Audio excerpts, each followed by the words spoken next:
Good morning, good afternoon, or good evening, depending upon where you live around the world. Following on from a series of videos I'd made just recently, I thought I would go back to an earlier version of a dome that I had drawn in SketchUp, because it had the enviable feature that it could fit flat on the ground, or sit flat on the ground, in all its versions.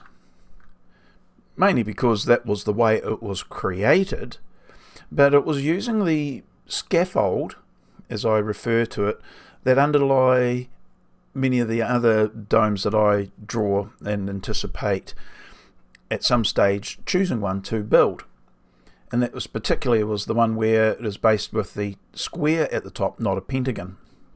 I think of the octa-based domes.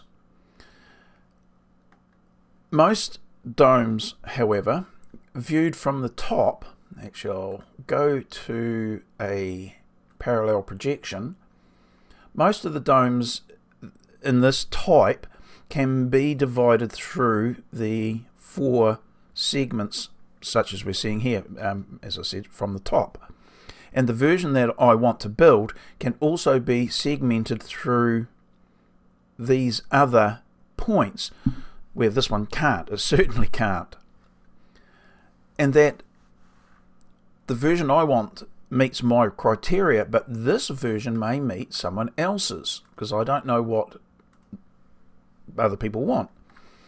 So as we can see here, we used what I used to call the spider. Just hide that. But you can see the array, or porcupine rather, sorry, not spider, why did I say that?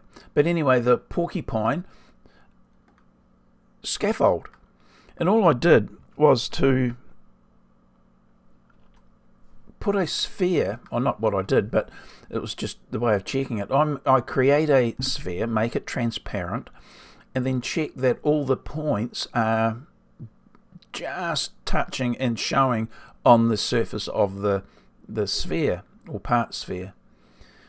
And I did so, and I thought, well, I started doing it, and I had the green top part of the square, and then the blue, all with level basis, or in that plane, in the horizontal plane.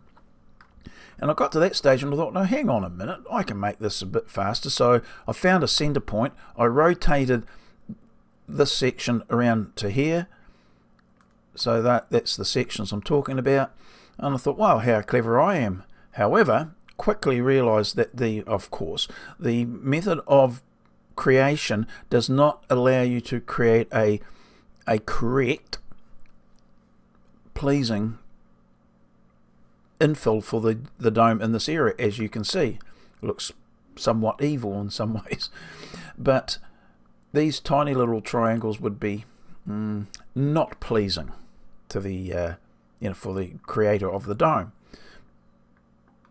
So I thought, oh, hang on a minute, if I just keep on going down the levels, as I did in a previous drawing, I can make the triangles more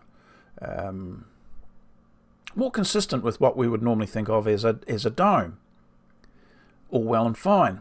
And they do have some semblance of regularity between the two domes, because this is the area here we're talking about, or the blue, that would be down here, but it allowed the remaining part of the dome to be, how would you say, more regular, with the feature that it was, as I said, flat in the horizontal plane. And that was easily achieved by, if I just hide the triangles, I should have prepared something earlier, which I haven't. I just thought to create this because I thought it was at least worthy of a short video, and hopefully I can create a short video. I'm not known for that. But all I do was I take an arc from here, that's my computer trying to talk to me, and I draw it from point to point. Now it's going to generate it down at the bottom here, and that's all well and fine, but I wanted to get the, still trying to talk to me, that's the arc that is created, and I now convert it to a 2-segment arc, whereas at the moment it's a 12. So I turn it to that, and I make sure it is a group. No, it'll be fine. I do the same for the next segment, which is this one here, and I'll explain how I got the spiders in a minute, which should be self-evident. But I go from there I create my arc, and now I divide that, no prizes given for knowing what I'm going to do, into a 3-segment arc. And then once I've got all the segments I want, I can then lift them up to their required position, and at those points on those arcs I create my triangles.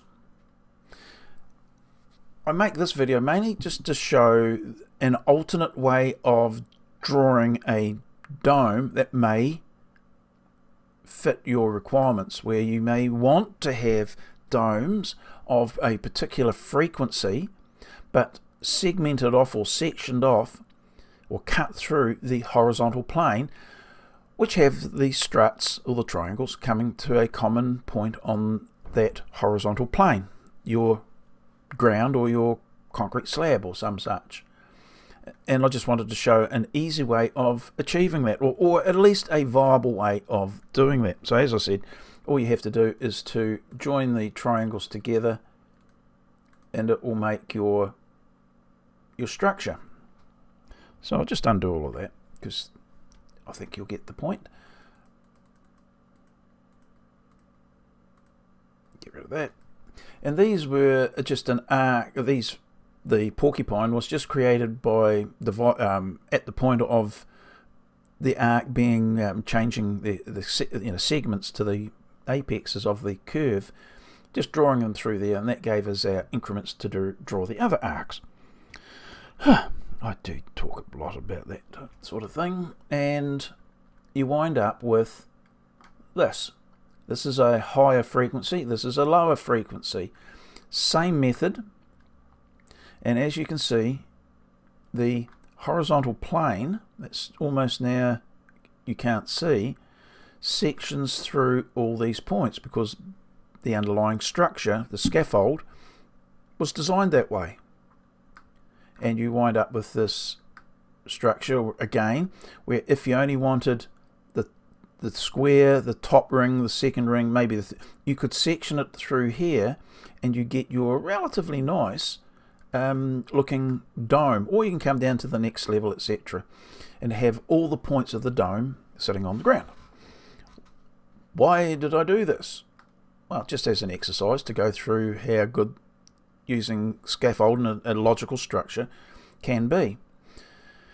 Yes, I will accept that the length of the struts will be quite different from one another, and is not one of the pluses of this method. But having SketchUp, if you wanted to have this particular style of dome, you measure them off, make your jigs up to make your triangles, and then you have at it. And so you've got another dome method or a style of dome. There was another method I used where the arcs that I drew were actually angled relative to the focus, so they weren't level, they were actually inclined, and that too gave quite an interesting dome, but it wasn't quite as functional as this one. And this one's dead easy to draw, which is the thing. You don't need any clever underlying structure like you do when you have the golden rectangles and then orientated. That is really, really clever. But this is something that's simple, straightforward, might meet a requirement that you have, certainly not mine, but if you wanted just that alone, just the top part, you could. So anyway, there you go. That was just a look at something quite, I think, different. May not be viable for you, maybe, who knows. But yeah, there you go. You can have a look at it and use it or not at your discretion. Okay, that's another video that I've stolen some of your life, and another 10 minutes of your life you'll never get back. But hopefully you may have picked up something from it. Okay, I'll see you in the next video. Bye now.